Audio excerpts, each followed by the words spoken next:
Saya memutuskan untuk ya udah, kalau udah hancur aja sekalian. Jangan setengah-setengah. Ya udah, kalau mau rusak aja sekalian. Jadi saya dari seorang penari striptis, penari telanjang, saya memutuskan untuk sampai melayani sampai di bookingan out atau orang-orang biasa bilang ya. Terus bisa sampai ke dalam hotel seperti itu. Nah, waktu itu saya merasa bangga. Saya merasa, oh banyak duit. Saya merasa banyak uangnya. Sehari bisa sampai 5 sampai 10 juta saya bisa dapatkan. Itu saya merasa wow, bangga. Pengen kasih lihat ke teman-teman, kasih lihat ke orang-orang, saya banyak duit. Seperti itu. Tapi ternyata itu salah. Dan akhirnya satu titik di mana saya mulai capek. Waktu itu saya dipekerjakan suami, dipekerjakan pacar itu dari saya umur 13 jalan 14 tahun, itu tahun 2010 akhir, 2011, 2012 dan 2013. Itu nonstop, tidak berhenti, nonstop jual diri, nonstop jadi PSK. Jadi itu selalu setiap tahunnya begitu, tidak ada jangka-jangka berhenti, tidak ada jangka-jangka istirahat, tapi terus dan terus jual diri, terus dan terus jual diri. Seperti itu. Saya sekali lagi saya mau bilang, saya tidak bangga ya dengan latar belakang saya, tapi saya bangga Yesus mengubahkan hidup saya. Saya bangga Yesus memulihkan hidup saya. Saya bangga Yesus membawa saya dari gelap ke terangnya yang ajaib. Dan saya lanjut cerita, Bapak Ibu Saudara, tiba-tiba satu titik di mana tahun 2013 itu suami pacar memutuskan untuk menikah. Nah, waktu menikah kami punya dua alasan. Yang pertama, dia seorang buronan, preman nomor 1 di Kota Manado, di Sulawesi Utara, dan perintah tembak mati di tempat. Dan akhirnya itu alasan yang pertama. Alasan yang kedua karena mama tidak setuju. Nah, pihak dari orang tua yang tidak setuju itu karena satu, dia Kristen, dan kedua, dia itu preman. Nah, saya latar belakang dari seorang muslim, latar belakang yang tidak mengenal nama Yesus, latar belakang yang tidak tahu apa itu Kristen, latar belakang yang tidak tahu siapa itu Yesus. Saya dari Bugis, Pangkajene Sidrap, atau di Sulawesi Selatan saya berasal. Dan satu keluarga saya itu tidak ada yang Kristen. Seperti semuanya muslim. Ustadz, ustazah, haji, hajah, jemaat tabligh, semuanya tokoh-tokoh agama. Bahkan papa saya yang dari Manado, Minahasa, yang Kristen, rela masuk Islam. Seperti itu. Jadi mau dikatakan, mau dibilang itu tidak ada yang Kristen. Seperti itu. Dan akhirnya satu titik dia meminta untuk kami menikah. Dan waktu kami menikah, saya dibaptis, saya masuk Kristen, terus dibekali bagaimana tentang pernikahan, dan akhirnya tahun 2013, tanggal 1 Desember, kami sah menjadi suami istri. Dan dari saat itu, saya pernah ada di satu titik di mana saya capek. Satu titik di mana saya lelah. Satu titik di mana saya ingin menyerah. Sampai saya bilang begini, kamu menyerahkan diri saja. Nanti saya jenguk-jenguk kamu di penjara, gitu kan.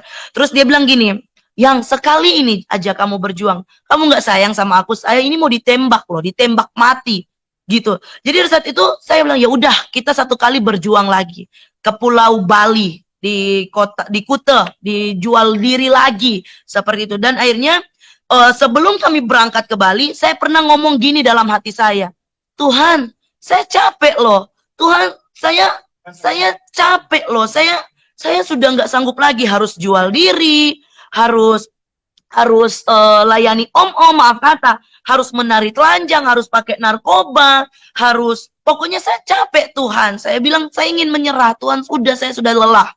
Tetapi di situ timbul pertanyaan di pikiran saya, di benak saya, bahwa Tuhan yang mana yang kamu lagi ajak ngomong? Tuhan yang mana yang kamu lagi ajak bicara? Tetapi yang saya pegang itu suara hati saya. Itu keluhan saya, itu rintihan saya, itu derita saya. Dan akhirnya satu titik kami berangkat ke Bali. Dan di Pulau Bali kami mencoba untuk masuk di tempat kerja yang lama-lama aku, gitu. Nah, waktu aku melamar kembali di tempat kerja lama aku, ada beberapa diskotik terkenal di Pulau Bali, tempat penari striptis, terus pokoknya lengkap di situ, pemandu lagu, LC atau bisa disebut ladies, seperti itu. Nah, waktu kami mencoba untuk masuk di situ kembali, saya nggak diterima. Bahkan ada beberapa tempat, ada sekitar 5-6-7 tempat, itu nggak diterima. Dan ini membuat saya yakin bahwa udah deh, saya udah nggak, istilahnya udah nggak laku gitu. Udah, saya bilang udah nggak mau lagi. Nah, terus suami bilang 1 kali lagi di tempat ini. Kalau udah nggak bisa di tempat ini, ya udah aku yang berjuang. Dan waktu kami ke tempat itu ternyata keterima. Tapi syaratnya adalah setiap kamu kena bookingan, kamu di booking oleh om-om, oleh tamu, maaf kata, kamu harus mengonsumsi narkoba. Seperti itu. Dan setiap malamnya saya mengonsumsi narkoba. Tempat ini terkenal di Pulau Bali. Nah, waktu saya terus mengonsumsi narkoba, saya kena overdosis. Saya hampir mati. Waktu itu udah mengalami sesak, udah mengalami nafas pendek, rasanya ingin mati. Dan suami saya membawa saya ke rumah sakit. Saya nggak berpikir bahwa itu ternyata teguran Tuhan. Saya nggak pernah berpikir bahwa itu Tuhan tegur saya supaya saya bertobat. Dan saya kan, kenapa saya nggak berpikir seperti itu? Karena saya belum mengalami. Nah, satu titik, akhirnya suami saya yang lebih dulu dipulihkan. Dia sementara bermain judi, sementara minuman keras, dan tiba-tiba dia kena serangan jantung. Waktu itu jam 3 pagi, kami pergi ke rumah sakit, dan akhirnya dites semua, ronsen. Akhirnya dia mendapatkan komplikasi, pembengkakan jantung, kolesterol, dan darah tinggi. Nah, di situ dia dengar suara Tuhan audible. Cari aku, maka kamu akan hidup. Nah, ini seorang preman, bahkan saya, itu preman nggak pernah masuk gereja. Bahkan waktu saya baca Alkitab pernikahan, dia marah. Jadi di mana dia bisa tahu itu suara Tuhan? Di mana dia bisa tahu itu firman Tuhan gitu. Dan akhirnya dia bilang, "Fir, aku mau cari Tuhan." Nah, aku bingung. Kamu waktu seumur kamu sama aku, seumur-umur kamu sama aku, hidup sama aku dari kumpul kebo sampai menikah, kamu nggak pernah masuk gereja. Hanya sekali saat pemberkatan nikah. Dan jadi aku bingung, kamu mau cari gereja, mau cari Tuhan. Dan akhirnya kami putuskan keluar, cari Tuhan, dan didoakan di gereja itu, doa pelepasan, doa pemulihan, dan akhirnya kami bertumbuh bersama dalam Tuhan. Tetapi saya belum bertobat. Sudah melihat Yesus, sudah masuk Kristen, sudah dibaptis, tetapi Kristen tanpa pertobatan. Kristen tanpa perjumpaan pribadi dengan Tuhan. Sudah masuk Kristen, sudah dibaptis, tetapi tidak mengalami perjumpaan dengan Tuhan. Artinya Kristen KTP. Hanya sekedar beragama tetapi tidak bertuhan. Dan dari saat itu selesai kami dituntun, dididik, terus tiba-tiba waktu jam 3 pagi saat teduh, suami baca firman, tidak ada yang tersembunyi bagi Tuhan. Semua terbuka dan telanjang. Dan dia jujur dengan keadaannya yang dia buat kelakuan tanpa sepengetahuan aku. Dia main selingkuh, dia main belakang dengan sahabat aku, dengan teman-teman, bahkan suka pakai perempuan di luar sana. Nah, aku nggak terima. Aku nggak terima, sampai 7 kali aku minta cerai ke dia. Saya bilang, kamu masih muda, saya masih muda, gitu. Tapi dia bilang, Fir, apa yang dipersatukan Tuhan tidak bisa diceraikan oleh manusia. Fir, Tuhan membenci perceraian. Aku nggak mau tahu, pokoknya kita mau pisah, dan pisah. Tetapi Tuhan itu ajaib, Tuhan itu dahsyat. Dia membenci sebuah perceraian. Dia tidak mau apa yang dia persatukan itu diceraikan. Dan akhirnya pemulihan terjadi. Ini perjumpaan saya pribadi dengan Tuhan. Waktu itu, pokoknya dia mau baca Alkitab, dia mau selesai baca Alkitab, dia makan, selesai makan, mau kerja, selesai kerja, dia mau pergi, mau menyembah pakai gitar, saya tendang dia, saya maki-maki dia, pokoknya kata makian, kata kebun binatang, semuanya keluar, saya lontarkan atas suami saya. Saya berpikir bahwa dengan cara seperti itu, mungkin suami saya akan bosan, akan menyerah, dan akhirnya menyetujui untuk bercerai. Tetapi ajaibnya Tuhan, dia hanya diam, berdoa, dan serahkan semua kepada Tuhan. Dan itulah kuasa Tuhan yang dahsyat dan ajaib. Nah, satu titik dia panggil saya ke KR. Dia bilang begini, Fir, ayo kita ke KKR. Tapi entah kenapa saya mau ikut. Padahal kemarin saya sudah nggak mau lagi. Saya udah membenci, udah menyerah, udah kayak putus asa. Saya bilang, ini yang namanya Kristen. Saya sempat begitu sama suami saya. Terus akhirnya entah kenapa saya memberanikan diri untuk masuk, untuk ngikut gitu ke KKR ini. Tetapi sebelum ke KKR, saya bilang, tolong mampir di warung, beli rokok. Saya mau beli rokok, saya mau isap rokok gitu, mau ngisap rokok sebelum ke gereja. Jadi sempat ngisap rokok sepanjang perjalanan dari kosan ke gereja. seperti itu. Nah, sampai di gereja, masuk gereja, saya lihat ada habis khotbah, pendeta itu bilang, kalau kamu tidak mau mengampuni, Bapa di sorga tidak akan mengampuni kamu. Saya ingat sampai sekarang. Dan satu titik, waktu altar call, dipanggil, ayo siapa yang mau didoakan maju ke depan. Nah, suami maju, dia ajak saya pertama, tapi saya nggak mau. Terus dia maju ke depan, saya lihat nih, dia tanpa disentuh, tanpa didorong, tanpa diraba, dipegang, dia rebah sendiri gitu, dia rebah sendiri, terus dia manifestasi. Waktu itu saya kan nggak tahu kalau itu manifestasi. Dia banting sendiri, dia terlempar, dia terhempas. Nah, waktu itu saya jadi kaget dong, saya bilang, hah, masa sih hamba Tuhan seperti ini? Ini pendeta apa dukun gitu kan? Nggak mungkin pendeta seperti ini. Masa orangnya rebah-rebah seperti itulah. Saya lebih takut dan lebih nggak percaya. Dan waktu itu selesai suami saya didoakan, saya lihat ada perubahan. Wajahnya bersinar, wajahnya kayak seger gitu, kayak berbeda gitu. Nah, akhirnya dia datang ke saya, terus dia bilang gini, Fir, ayo maju ke depan didoain. Saya bilang, kalau kamu mau bertobat, kamu aja, jangan panggil-panggil saya. Saya nggak mau, saya bilang gitu. Kamu yang ngajarin saya, kamu yang bawa saya kepada dunia gelap. Kamu yang bawa saya dalam pergaulan yang buruk. Kamu yang mengajari semuanya dalam hidup saya. Dan dari saat itu, karena saya lihat kiri kanan jemaat itu udah lihat kita cekcok, hanya dengan keterpaksaan hati saya maju ke depan. Waktu saya maju ke depan, pendeta ini udah kayak tahu aku gitu. Pendeta ini bilang gini, ibu hatimu keras. Terus saya bilang begini, masa sih kamu pendeta bohongan, kamu itu dukun bukan pendeta.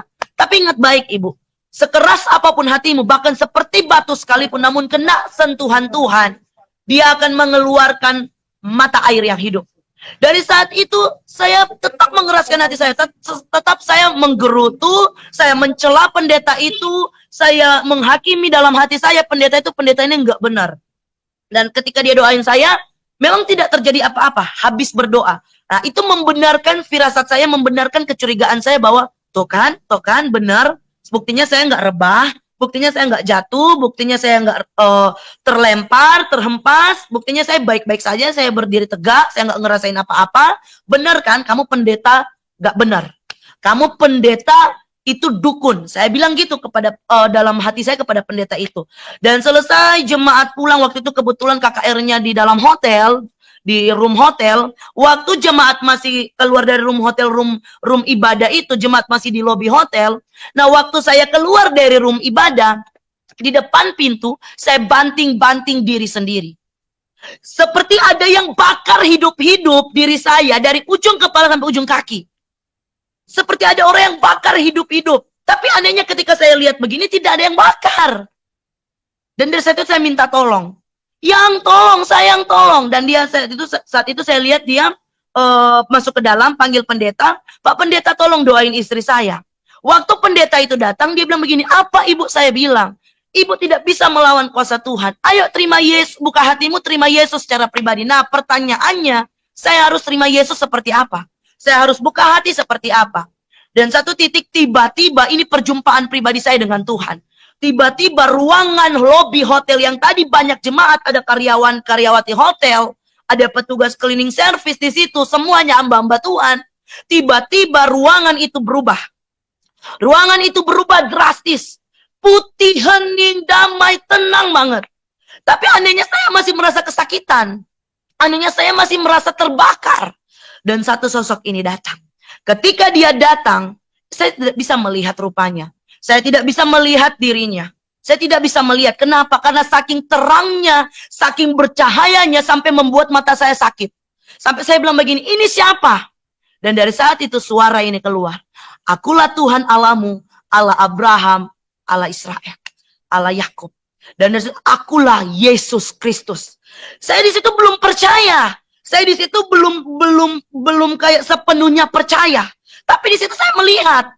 Dan dari saat itu dia bawa diri saya, dia pegang tangan saya, dia bawa keluar, melewati lobi hotel itu. Dia bawa keluar pintu masuk dari hotel. Terus dia bilang begini, Vira pandang ke langit. Waktu saya melihat, saya bilang ada apa? Dia bilang pandang saja ke langit. Waktu saya lihat ke langit, dari A sampai Z secara detail, semuanya Tuhan perlihatkan.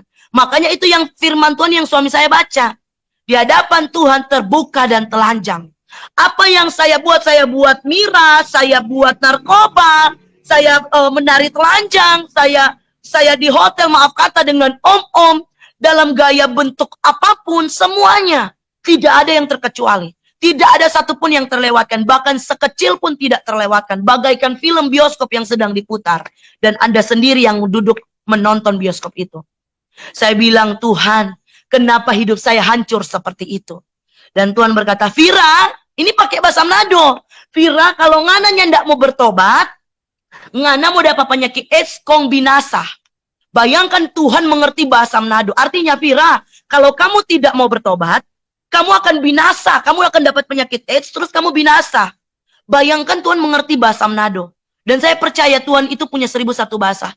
Dan saya percaya bahkan bahasa tetesan air mata dia mengerti tanpa kita bersuara. Itulah Tuhan yang dahsyat dan ajaib. Dan saat itu saya bilang, Tuhan, kalau masih ada kesempatan, saya mau terima Engkau sebagai Tuhan dan Juru Selamat. Kalau masih ada kesempatan, saya mau bertobat. Mau jadi saksinya Tuhan. Dan saya mau katakan, di dalam Tuhan selalu ada kesempatan. Di dalam Tuhan selalu ada kesempatan. Ketika kita mau respon panggilan Tuhan. Dan dari saat itu saya bagaikan diajak Tuhan, dibawa Tuhan berdiri. Di bawah air terjun yang sejuk sekali, tenang sekali, dingin sekali. Dari ujung kepala masuk sampai ke ujung kaki. Sampai rasa panas itu kayak lepas seperti itu. Dan itu yang dahsyat ajaib. Saya bilang, Tuhan, saya nggak pernah dapatkan ini. Makanya firman Tuhan katakan, apa yang Yesus berikan tidak seperti yang dunia berikan. Berbeda. Yesus berikan ketenangan, kedamaian, sukacita, kelegaan. Dalam kitab Matius mengatakan, marilah kepadaku semua yang letih lesu dan berbeban berat. Aku akan memberikan kelegaan kepadamu. Asalkan datang kepada Tuhan. Kalau tidak datang berarti tidak dapat kelegaan. Tapi kalau datang kepada Tuhan, maka janji Tuhan digenapi. Dan saya bersyukur dalam Mazmur 62 ayat 2, hanya kepada Allah saja aku bisa tenang. Dan itu yang saya rasakan sampai hari ini. Tidak pernah hilang, tidak pernah pudar. Karena damai sejahtera Tuhan senantiasa melimpah dalam hidup saya. Dan saya bersyukur akhirnya situ saya menerima Tuhan. Dan mujizat Tuhan, kuasa Tuhan yang senantiasa ada bagi kami. Penyertaan Tuhan, perlindungan Tuhan senantiasa ada bagi kami. Dan satu titik di mana saya harus jujur dengan mama saya. Satu titik saya harus jujur dengan mama saya. Saya posisi di Bali, mama saya di Kota Manado. Saya jujur, saya telepon, Mama, adik sudah masuk Islam, sudah masuk Kristen, maaf kata, sudah masuk Kristen, sudah terima Yesus secara pribadi, sudah menikah dengan Alfa. Kebetulan nama suami saya Alfa. Dan satu titik kata-kata mutiara yang keluar, yang dilampirkan, yang diperkatakan dalam hidup saya. Mulai hari ini kamu bukan anak saya lagi. Mulai hari ini saya kutuk kamu, kamu tidak bisa dapat keturunan selama-lamanya. Mulai hari ini saya kutuk kamu, kamu tidak bisa dapat anak. Saya bilang, Ma, semua kutuk sudah Tuhan Yesus tanggung di atas kayu salib. Dan saya percaya kutuk bisa diubah jadi berkat. Dan dia bilang, iya, setidaknya Allah mendengarkan doa seorang ibu. Kamu lihat maling kundang. Saya bilang, beda, Mah. Doa orang benar bila yakin didoakan, maka besar kuasanya. Dan adik bukan maling kundang, adik anak Tuhan Yesus. Udah, Mah, nanti adik buktikan bahwa Yesus yang adik sembah, Allah yang adik sembah, itu Yesus yang ajaib, Allah yang hidup. Dia sanggup mengubah kutuk jadi berkat. Dan dari saat itu dia terdiam. Akhirnya kami menutup telepon. Saya detik itu juga berdoa. Saya bilang, Tuhan, berkati saya anak. Saya mau buktikan kepada orang tua saya bahwa Yesus yang saya sembah itu Yesus yang hidup, yang sanggup mengubah kutuk jadi berkat. Dan setelah berdoa, saya buka Alkitab, saya baca Alkitab, saya dapat di kitab Samuel, dan saya ikuti doa seperti Hana. Tuhan, kalau saya dapat anak, saya akan serahkan sepenuhnya kepada Tuhan. Dan ternyata ketika saya berdoa dengan kesungguhan hati, di situ Tuhan respon. Ternyata Tuhan menjawab secepat itu doa saya. Dan waktu itu hari Selasa, waktu hari Minggu masuk gereja, ada pendeta yang pimpin kami, yang tuntun kami, yang didik kami, mentor kami. Terus dia kasih selamat datang. Selamat datang Ibu Vira, Bapak Alfa, dia bilang gitu. Terus dia bilang gini, Ibu Vira, yakin, imani, dan percaya doamu udah dijawab. Nah, aku bingung. Loh, kok Bapak ini tahu saya berdoa? Nah, terus masa sih Tuhan, dalam hati saya bersungut-sungut. Masa sih Tuhan Tuhan secepat itu jawab doa saya. Dalam hati saya itu meragukan kuasa Tuhan. Karena begini, manusia terkadang hari ini dia percaya, besok dia nggak percaya. Hari ini dia beriman, besok dia nggak beriman. Seperti itu. Nah, jadi jangan seperti itu ya. Sekali beriman tetap beriman, sekali percaya tetap percaya. Seperti itu. Nah, jadi waktu itu saya langsung minta ampun. Oh Tuhan, ampuni saya. Ampuni saya. Saya yakin percaya Tuhan saya hidup. Nah, setelah itu minggu yang pertama. Masuk minggu yang kedua, hari minggu yang kedua, saya masuk gereja lagi. Terus di pintu masuk itu, Pak Pendeta itu lagi, mentor saya. Dia bilang, gimana Ibu Vira, udah periksa belum? Nah, terus saya lebih kaget dong. Saya bilang gini, loh Pak Pendeta tuh kok tahu saya berdoa minta anak? Dengan sangat santainya dia bilang, tahulah, Roh Kudus kasih tahu. Terus bilang, wow, dahsyat, luar biasa. Sampai hal seperti itu Tuhan bisa bicara, bukakan, dan singkapkan. Dan waktu itu dia bilang, udah Ibu Vira, Pak Alfa pulang dari gereja, mampir ke apotik, beli alat test pack-nya, bangun jam 3 pagi saat teduh, pujian penyembahan, doa, baca firman, dan lakukan dalam nama Yesus. Dan kami sempat ragu, kami sempat down, kami sempat nggak percaya. Kenapa?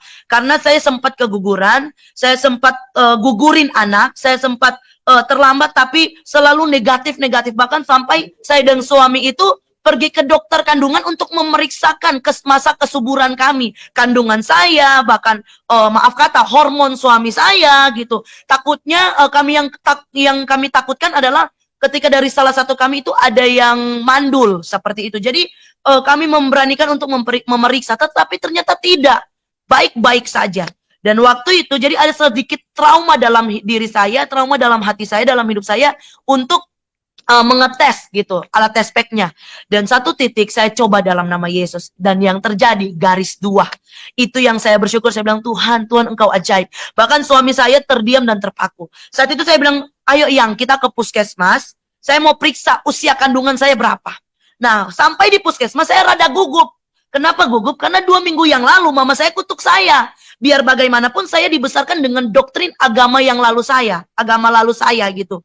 Bahwa doa seorang ibu itu dijawab Tuhan gitu, dijawab Allah Subhanahu wa taala, terus surga itu ada di bawah telapak kaki ibu, seperti itu. Jadi doktrin yang dibangun dari lama ini butuh perjuangan untuk membongkarnya. Jadi saya sempat agak ragu-ragu seperti itu. Nah, tapi luar biasa ajaibnya Tuhan, waktu saya ukur di USG, dokter itu ukur di USG, diukurkan kandungan saya, dokter itu bilang begini, Ibu, kandungannya jalan 2 minggu. Dari situ saya menangis bersama suami saya bilang, Tuhan, 2 minggu yang lalu mama saya kutuk, saya nggak akan dapat anak selamanya. Tuhan, 2 minggu yang lalu mama saya kutuk, saya nggak akan dapat keturunan selamanya. Tetapi ketika aku berdoa, mujizat dinyatakan, mujizat terjadi. Kutuk dirubah Tuhan menjadi berkat. Karena semua kutuk sudah Tuhan Yesus tanggung di atas kayu salib. Dan saya menangis, saya bersyukur di situ. Tak lama Bapak Ibu Saudara, saya telepon mama saya. Ma, lihat kuasa Tuhan. Dia mengubah kutuk jadi berkat. Kutuk mama tidak berlaku atas adik. Kutuk mama tidak berlaku atas hidup saya. Yesus mengubah kutuk jadi berkat. Yesus Allah yang hidup. Dia hanya terdiam Bapak Ibu Saudara. Ketika kami pulang ke Manado, satu titik dia mengalami sakit. Sakitnya nggak terlalu parah Bapak Ibu Saudara. Tapi waktu itu sekitar jam 4 sore, saya sudah melahirkan, anak saya sudah umur 2 tahun, hampir 2 tahun. Terus dia bilang gini, Dek di mana? Tolong doain mama. Dari situ suami saya bilang, saya sempat kaget. Hah? Doain mama? Perasaan mama fanatiknya saya tahu, fanatik banget. Bahkan air liur dari hidungnya binatang anjing, maaf kata, kalau kena kakinya, dia pasti akan ambil pasir, terus dia usapkan selama 2 kali, pakai 2 kalimat syahadat. Asyhadu alla ilaha illallah wa asyhadu anna Muhammadar Rasulullah. Seperti itu. Jadi saya tahu fanatik mama gimana, fanatiknya dia gimana.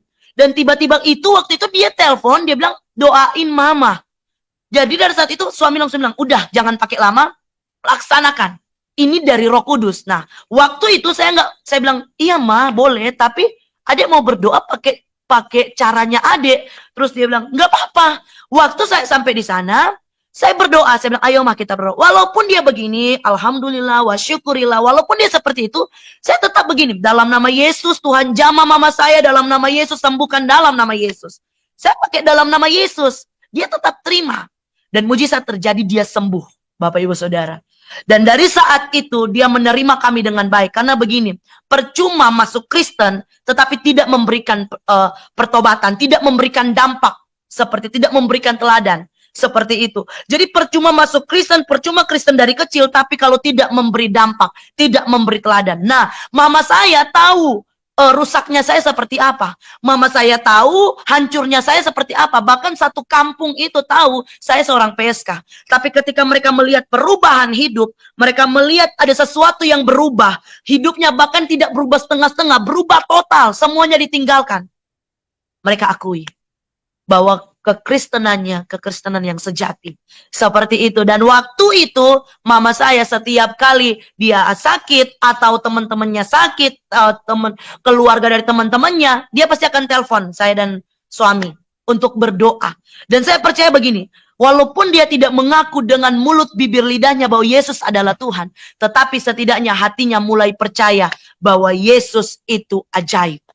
Dan puji Tuhan sampai hari ini Tuhan percayakan kami, Tuhan bawa kami dengan dahsyat dan luar biasa. Kami bersyukur itu karena Tuhan, dan Tuhan percayakan kami dalam sebuah pengembalaan dalam ministry, di mana ministry ini kami percaya namanya dari Tuhan Pasukan Singa dari Yehuda.